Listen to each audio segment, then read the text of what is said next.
The Silent Partner is a movie that I've always kind of heard on the outskirts of Christmas movie lists. It's one that's always kind of ekes in right at the bottom, and it's one that I've never quite managed to check out. Thankfully now I finally got round to it. The movie came out in 1978 and it stars Elliot Gould as this bank teller, and he works in the eating centre and he's just kind of watching people go by. He gets to know the regulars with his business. He's not really an exuberant character or even an exciting character, but he notices that there is this Santa Claus hanging around an awful lot, played by Christopher Plummer. Now, he theorises, never quite says it to anybody, but you can see him thinking that this person is going to rob this bank, and he sets into motion this plan where he is going to rob the robber as he robs the bank, and it's a really great thriller. Now, what I've told you kind of happens in the first 15-20 minutes of the movie.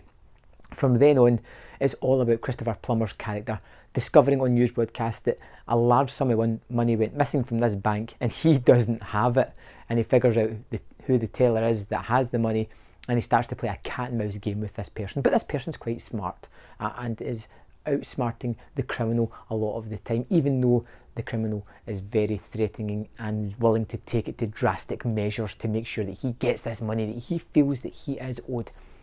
The Silent Partner was fantastic. From the opening scene, I was drawn into this movie. I found it very interesting, very thrilling, very exciting. Elliot Gould in this kind of time frame is fantastic. I don't think I've seen a movie that he did in the 70s that I didn't love.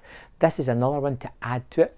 The surprising part is Christopher Plummer, a surprisingly young Christopher Plummer, who is really threatening with the minimum of movement. It's all in his facial expression, which can be quite bland or a little smirk, but he looks like a dangerous character. He looks like somebody that could snap at any point and just do something horrific, which does happen in the movie as well.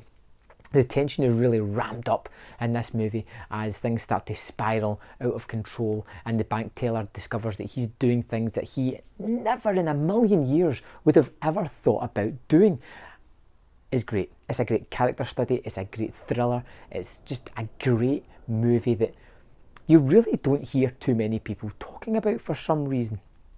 Like I say, there's other characters that perpetrate this movie as well. You have like another teller that has a kind of thing for Elliot Gould's character, or it develops throughout the movie, but his unbelievably strange behaviour after he steals the money kind of puts her on edge a little bit. Beforehand, she's not really that interested because he's kind of bland and mild-mannered. After he does this deed and the line in the sand has been crossed and new lines keep being crossed throughout the movie, she starts to find him really interesting. There's something about this guy that's a little bit fascinating now than there was before. The movie takes twists and turns that I didn't expect it to take. At one point, Christopher Plummer's character disappears for a large period of the movie, which makes perfect sense in the plot when you actually sit back and look at it.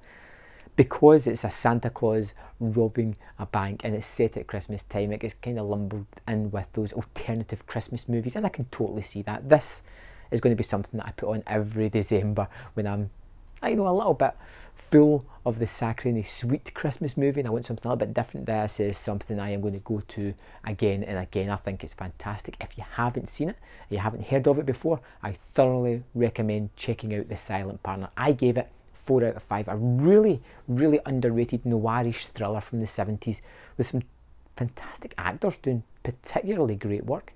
Check it out. Let me know in the comment box what you thought of The Silent Partner, and I'll see you next time on Man vs. Film.